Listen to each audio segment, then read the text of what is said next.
948. Tengo mucho gusto en presentar en nuestros micrófonos a los respetables caballeros militares cupulares en servicio pasivo, el señor general Wagner Bravo y los señores coroneles don Alberto Molina y el señor coronel héroe de guerra, actor fundamental de la última operación militar de envergadura donde resultó nuestro ejército, nuestras fuerzas armadas en general. Estoy recordando el episodio protagonizado por la Fuerza Aérea Ecuatoriana. Miren ustedes, ahora, caramba, ¿cómo son? No quiero formular una asociación de ideas, pero el señor coronel Luis Hernández, que nos acompaña, y estamos recordando, digo, a la jornada de heroicidad que cumplieron los señores militares. General Bravo escribía el columnista permanente del diario El Comercio, aquí presente, el señor coronel Alberto, del diario El Universo, perdón, el señor coronel Alberto Molina, escribía un artículo justamente en últimas horas en el diario El Universo, denominado El voto militar. Y no se recordaba a todos los ecuatorianos, a la ciudadanía en general, que los policías y los militares en servicio activo van a ejercer conjuntamente su legítimo derecho al voto. Entiendo que históricamente es la primera ocasión que reciben o ya tenían este derecho, gozaban de este derecho de poder también hacer conocer como ciudadanos de cuerpo entero, digamos, con una visión global de la circunstancia nacional, con una experiencia incluso administrativa y con una demostrada jornada de afecto a los intereses del país, como los que acabo de mencionar y recordar. Entonces, tanto decía el columnista, tanto los policías como los militares vamos a participar, pero rodeados de especiales circunstancias. Y la gente me preguntaba, y hasta me ha llamado, animándome a que haga, lectora de este artículo, un programa para analizar esta circunstancia, viendo que especialmente los policías son reclutados para que voten con una identificación especial. Casi es como decirle, vote por fulano de tal, por no decir, vote por Lenin. Y les entregan a los señores policías una especie de documento identificatorio en el que naturalmente el policía va a entender que le están dando una especie de orden o, de lo contrario, que va a ser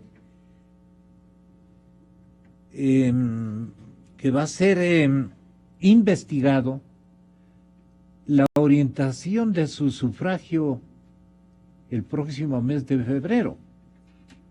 Entonces el policía dice, esto van a ver en el resultado digamos, en el registro electoral, y yo tengo miedo de que me vean que yo voté por el general Moncayo, por decirlo así, o por el que acaba de irse, el señor Lazo, o por cualquiera, el doctor Pesantes, cualquiera de los candidatos a la presidencia de la República.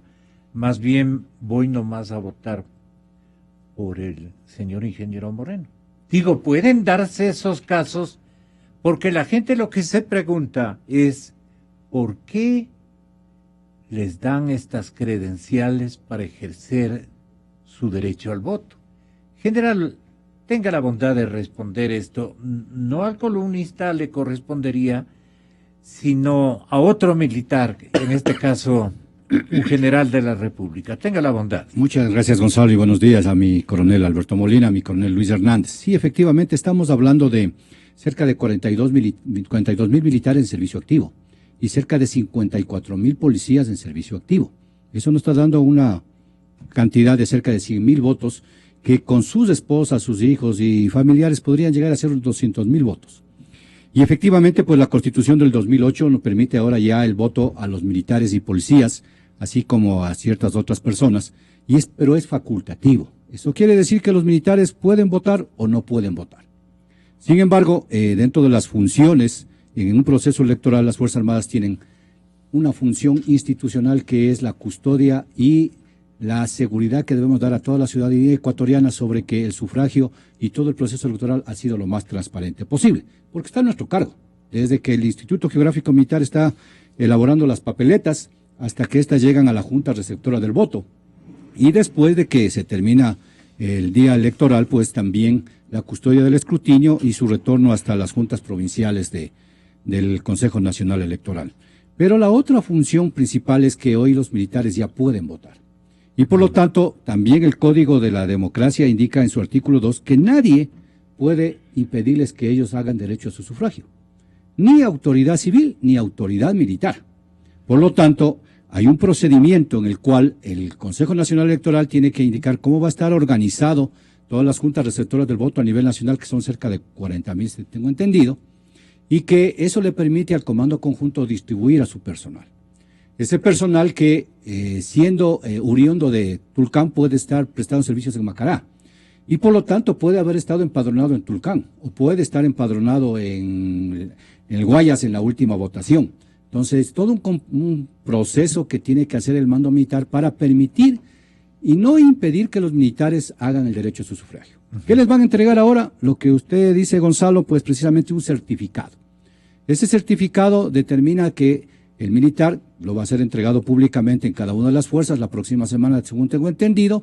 Él se va a acercar a la mesa receptora del voto y va a decir yo soy militar, y en cada mesa en donde él está custodiando el proceso electoral, al parecer van a haber una cierta cantidad de papeletas para que él pueda hacer uso del sufragio.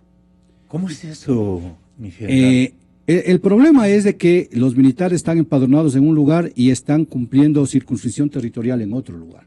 Entonces, lo que tengo entendido y de lo que se ha investigado, en cada mesa van a haber 6 o 7 papeletas más y una lista adicional en donde dice usted militar, preste su credencial, asista en el procedimiento que lo hace inclusive el Consejo Nacional Electoral.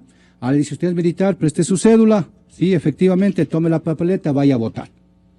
¿Sí? La credencial que ha sido entregada por el Consejo Nacional Electoral a través de Fuerzas Armadas se va a receptar en esa mesa y se va a quedar ahí.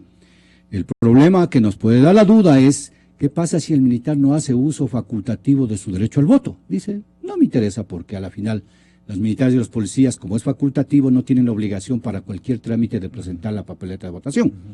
Entonces, esas papeletas que van a quedar en blanco, ¿cierto? Tienen que ser bien custodiadas para que no sean en un determinado puestas para ningún candidato. O en su defecto, se las vaya a considerar que son votos en blanco. Y como conocemos los votos en blanco, como voto válido y va a sumar aquel que está primero. Entonces sí es complejo. Y por lo tanto, el personal militar tiene que estar claro. Sobre un universo de 250.000 militares y policías, cosa muy grave. Por eso usted también agrega otro elemento, columnista y coronel de la República. Muchísimas gracias por estar aquí con nosotros, mi coronel Molina.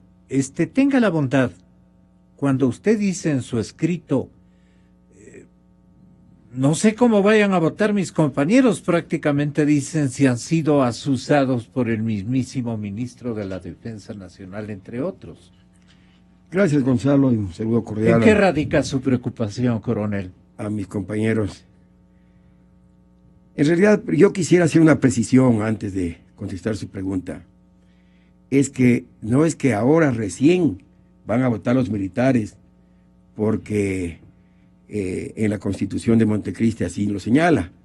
Debo indicarles y recordarles que el derecho al voto de los militares en servicio activo lo han tenido desde que inició la República, de 1830. Más bien se eliminó este derecho en 1929 y se consagra el derecho al voto a la mujer, sin que ha habido resquemores. Decían, ¿por qué no le dan el derecho a la mujer al voto?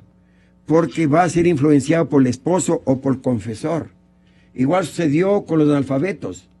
De manera, mire, obviamente que en el tema, yo digo en mi artículo que desde el general hasta el conscripto que tiene derecho al voto, estará pensando por quién votar efectivamente, pero irá a votar por quien, digamos, no le ha descalificado.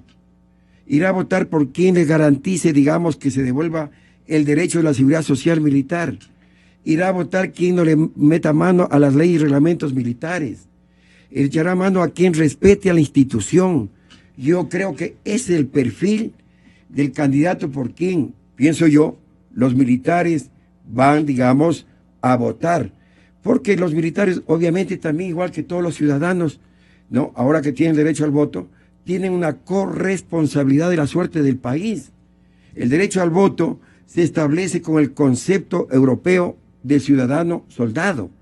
De manera que yo creo que ahora, como van las cosas, y vemos por los medios que tenemos de información, todos los militares están informados de las propuestas de los candidatos y van a consignar el voto por aquel candidato que garantice no solamente al país, que es importante, ¿no?, devolverle la democracia, pero fundamentalmente a quien vaya a respetar a su institución. Señor Coronel Hernández, ¿qué preocupaciones le vienen a usted desde hace ya algún tiempo respecto al cumplimiento de este derecho y esta obligación militar y policial? Buenos días. Sí, buenos días. Feliz año, coronel. Un feliz año a todos los que escuchas, todo lo mejor para el 2017. Un saludo a mis compañeros de armas, con quien he tenido el gusto de militar. A usted, licenciado, los mejores éxitos para su radio Democracia, que todos la queremos tanto porque realmente es un baluarte de la democracia. Yo hace unos 6 meses aproximadamente, no sé si fue aquí o en otro medio, yo ya hablé sobre el tema del voto militar y de la policía. Y dije que los mandos deberían de poner una carta al ministro, porque es el órgano regular, para que el CNE facilite el voto militar y policial. ¿En qué sentido debe facilitar el Consejo? Por ejemplo, facilitar para que haya transparencia. A mí se me ocurre que hubiera sido mejor, no sé eso, que los militares voten 3 días antes en sus cuarteles, en sus unidades, y esas urnas se mantengan archivadas o intocables, sí, ¿no? Y nos evitamos todas estas papeletas que van a aparecer en ese momento y que puede hacer que las cosas no sean y como de hecho queremos, está ¿no? generando especulación, Exactamente, tanto en el mundo ¿no? civil como en en siempre, el militar, ¿no? Me parece que los ecuatorianos nos esforzamos en no hacer las cosas claras, ¿no? Nos esforzamos y dejamos para que haya el chisme, para que haya también la especulación, y eso no está bien. Yo creo, y todo apunta a eso, que va a haber segunda vuelta. Queridos ecuatorianos que me escuchan, es lo que yo tengo lo que en inglés se dice the gut feeling, va a haber segunda vuelta. Va a haber segunda vuelta. ¿Y ahí? Entonces, el voto militar Sí. y el voto policial, yo creo que ya tiene una tendencia. Y como decía Nicole Molina, y la tendencia es justamente hacia esas propuestas que hagan que no se aleje un plan de gobierno de aquellos temas que son fundamentales. Por ejemplo, el régimen especial. Mire, hace unos días murió un policía en situaciones lamentables enfrentando en una manifestación. Dispararon, no sabemos todavía de dónde, y murió. Esas son las situaciones especiales que tiene el trabajo de un miembro de la fuerza pública. Es por eso que es necesario un régimen especial. Perdonen mi ronquera, es parte del clima quiteño. El clima quiteño. ¿No? Entonces yo creo que, como ya lo explicó aquí Nicole Molina y Warner Bravo, tomarán en cuenta el hecho de los planes de gobierno, de cuál es el plan de gobierno que les permite que dentro del derecho que tienen y también dentro de los deberes que les da la Constitución sean realmente fortalecidos y sus condiciones sociales mantenidas en base a lo que ha pasado siempre en la historia ecuatoriana. ¿Usted cree Yo que los votos militares y policiales, especialmente los primeros, van a estar de conformidad con episodios o insucesos que han mancillado el honor de la institución militar? ¿Cómo advierte de alguna manera el escrito, el voto militar, publicado este jueves 4 de agosto por el diario El Universo y con la pluma del general Molina, su compañero de armas? Siempre decían que los militares tienen que votar con B pequeña y no con B. Ya. No, con B grande. Entonces ahora están en la... Y está bien, esa es la democracia. Ya. Yo estuve en Montecristi cuando se aprobó el voto militar y yo estoy de acuerdo. Es facultativo. Lo que hay que hacer es facilitar ese voto. Ya. Por eso cuando usted revisa, por ejemplo, cuando usted revisa... un evento anterior. Anterior o posterior. O posterior. Claro, o sea, votan al siguiente día. Pero ¿es por el temor de las urnas, el manipuleo de las papeletas y todo eso? No, mire, votan los militares y todavía se puede hacer. Todavía se puede hacer. Saca la lista de los militares en cada unidad militar. Cada vez están más concentrados. Se hace una votación ahí. Okay. Se vota y se mantiene todo en... No. Entonces, vamos yo me acuerdo... Verá, sí. Entonces, como los militares ahora votan con B pequeña, esto inclusive fue dicho por el señor presidente de la República, insinuando que el malestar que puedan tener sobre un gobierno, sobre una actitud de quien está en este momento al mando de las Fuerzas Armadas en la parte política, se ha manifestado. Fueron las palabras, si usted recoge en la historia que la maneja muy bien la radiodemocracia, cuando hubo el problema de la rebelión de la policía y hubo los cambios que se quería hacer sobre el tema de las condecoraciones, el señor presidente de la República dijo, bueno, es la forma como nosotros queremos manejar el tema de las condecoraciones. Si es que no están de acuerdo, la forma de expresarse es en las urnas. Y eso me parece correcto. Entonces ahora los militares y los policías tienen la oportunidad de expresar su apego a un plan de gobierno o a un gobierno a través de los votos. Es por eso que tiene que facilitarse para que todos los militares y policías que deseen votar lo hagan. Entonces yo aquí, como un ex militar retirado, yo pediría que los mandos militares, los mandos policiales, faciliten este voto. Y ojalá, todavía estamos a tiempo, se haga la votación un día antes o un día después y que esas urnas sean mantenidas en reserva para la apertura después de las votaciones generales. ¿Cuál va a ser la evocación, el recuerdo que más va a pesar en el militar y en el policía, especialmente en la familia militar, por todo lo ocurrido en estos 9 años y que de alguna manera va a orientar el voto de los militares? Me atrevo a preguntarle esto, General Bravo. Sí, efectivamente, Gonzalo, concordando con lo que han dicho mis compañeros.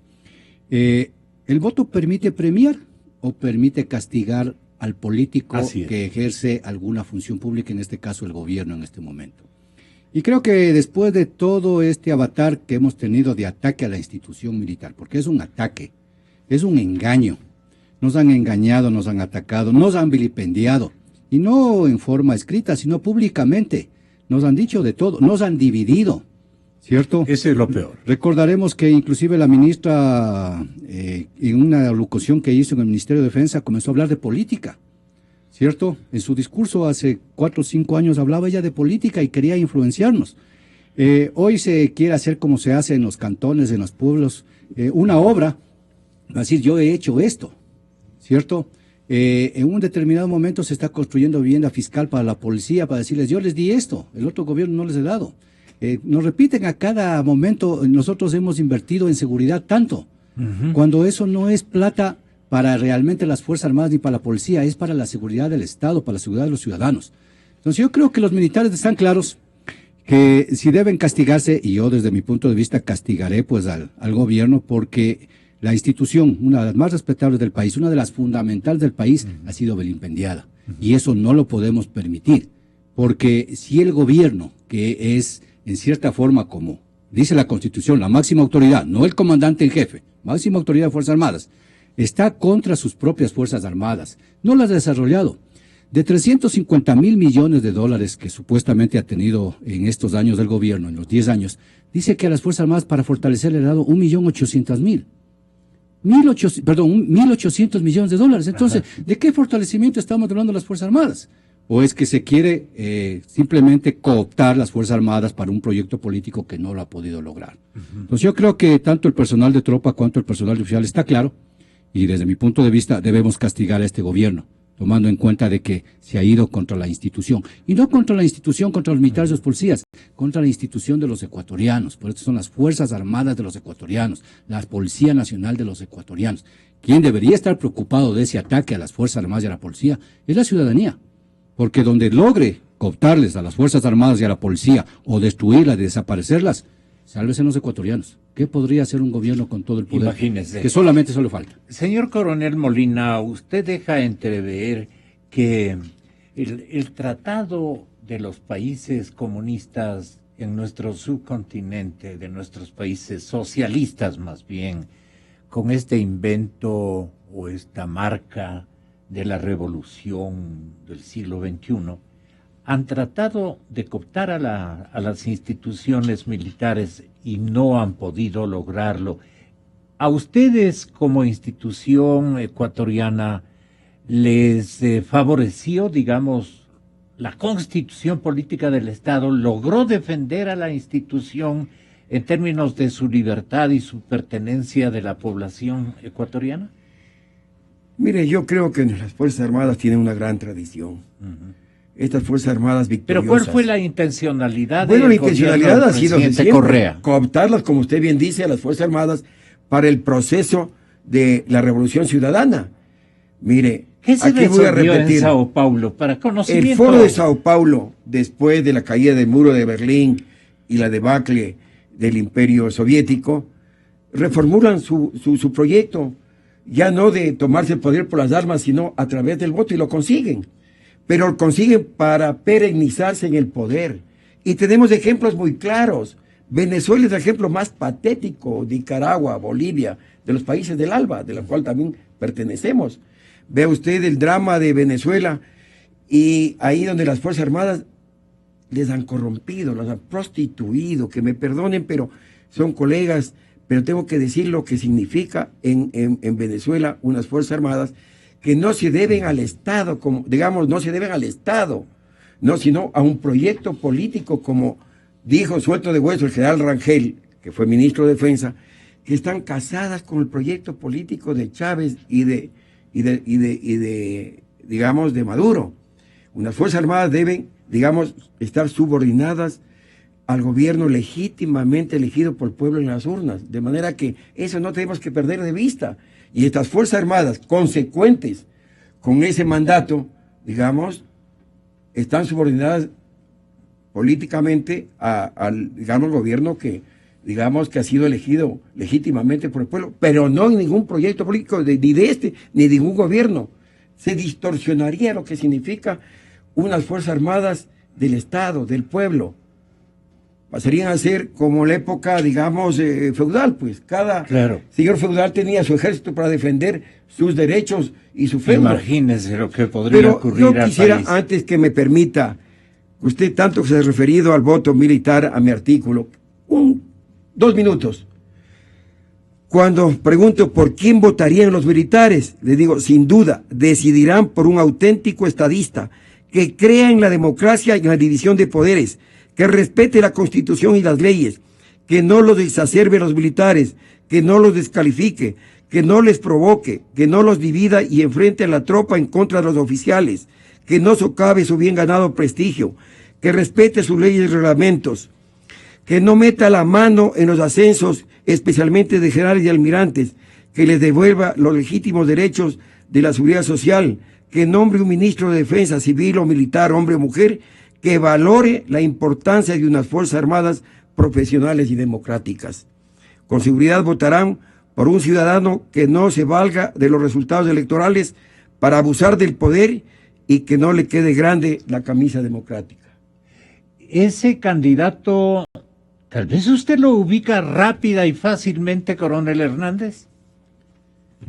Bien, yo creo que en el tema de conocimiento de la institución armada, obviamente el candidato que más conoce sobre las Fuerzas Armadas es el general Moncayo, ¿no? Y yo también creo que indudablemente que su comandante de guerra, además. Mi ¿no? comandante, quien cumplió en el CENEPA una tarea excepcional, un líder, y ahí están los resultados, ¿no? Usted sabe que una operación militar, el liderazgo y el comandante juega un papel fundamental, ¿no? Entonces, eso fue el papel que jugó Miguel Paco Moncayo, y aquí están testigos de eso, que ahí radica el éxito, digamos, en el comandante, y el comandante en este caso era Miguel Paco Moncayo. Yo creo que, indudablemente, el tema civil y militar está en los planes de gobierno de todos los candidatos. Está en el plan de gobierno del candidato Guillermo Lasso, de Cintia Viteri, de Miguel Paco Moncayo y los otros candidatos. Entonces yo creo que ellos saben que en este proceso de la Revolución Ciudadana, las Fuerzas Armadas ha sido una de las víctimas, hay que decirlo. Y lógicamente... ¿Usted cree que lograron polarizar a la institución? Yo creo que ideológicamente es una institución fuerte, y eso debe ser algo que los ecuatorianos tenemos que enorgullecernos y preservar, ¿no? Porque son instituciones fundamentales, ¿no? Yo, dentro del gobierno, yo conozco a gente que realmente ha sido muy afín a Fuerzas Armadas, pero parece que ellos no estuvieron en los sitios que permitan tomar decisiones. Esa revista, especialmente de mandos medios. Mira, ¿no? yo creo que las Fuerzas Armadas necesitan, en esta relación militar, necesitan una reforma. Siempre necesitan de una reforma. Yo escuché aquí en un medio a un general que decía que el ministro de Defensa tiene que ser leal con las Fuerzas Armadas y no con el gobierno. Es extraño, no es así. No es así. Tiene que ser leal a la ley, a los reglamentos, ¿no? Entonces, yo quiero que en el próximo gobierno haya una buena relación civil-militar que también permita hacer cambios en las Fuerzas Armadas que son necesarios. ¿Cuáles serían esas reformas si terminamos, mi general Bravo? Gonzalo, efectivamente, todos estos 10 años se ha destruido toda la institucionalidad de Fuerzas Armadas. Se la ha destruido porque se le pone una misión diferente a su origen. Pero no se considera lo que dice el artículo 158. El artículo 158 dice que son protectoras de los derechos, garantías y libertades de los ecuatorianos. 111 artículos de los 444 de la Constitución son responsabilidad de las Fuerzas Armadas. No sé si los asambleístas de allá en Montecristi tuvieron en cuenta qué es la misión y la responsabilidad que le dieron a las Fuerzas Armadas. Sin embargo, no podemos comenzar a desnaturalizar a las Fuerzas Armadas en otras misiones que no son para las que están preparadas. Y para eso se necesita que las reformas que se han hecho, entre que el uno tiene un derecho, el otro tiene otro derecho, toda institución, especialmente Fuerzas Armadas, que es jerarquizada y disciplinada, tiene que tener un mando fortalecido. No se puede decir públicamente, yo les invito a los jóvenes a rebelarse, porque nos estamos yendo contra la propia institución, su jerarquía y su confrontación. Por eso yo decía que los almirantes, como la norma es de que los últimos que fueron relevados salieron supuestamente por disciplinados, le hicieron caso, pues, se rebelaron, pues no sabían contra quién se rebelaron. Entonces, sí, realmente, yo creo que hay que hacer una reforma, hay una comisión de legislación militar que tiene que tener un nexo muy profundo con la Asamblea para ver cuáles son los puntos de unas Fuerzas Armadas modernas. Yo creo que las Fuerzas Armadas están perfectamente preparadas con ese corazón y ese sentimiento patriótico de defensa de la patria, pero que deben acoplarse a la Constitución y también a la situación que está viviendo el país.